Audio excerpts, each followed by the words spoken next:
Mic खाली घ्या.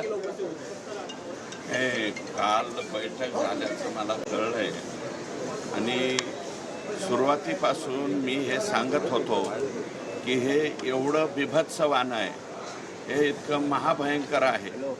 जल्लाद, राक्षस, हैवान ह्या सगळ्याच्या पलीकडं ही घटना त्या ठिकाणी घडलेली आहे.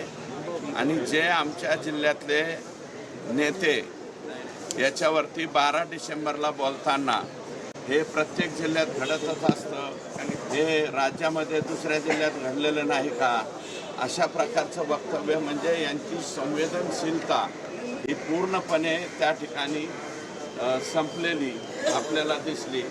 आणि आता चार्जशीट बाहेर आल्याच्या नंतर जे 16 डिसेंबरला माझं भाषण होतं त्या भाषणामध्ये हे सगळे मुद्दे त्या ठिकाणी तंतोतंत बाहेर आलेले आहेत.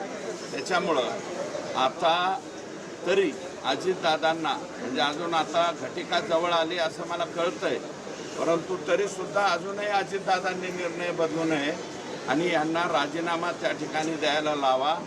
कारण यांच्या राजीनाम्यामुळं जे बळ आका आणि त्यांचे सहकारी पढ़ते रहिए fight against criminal daily newspaper.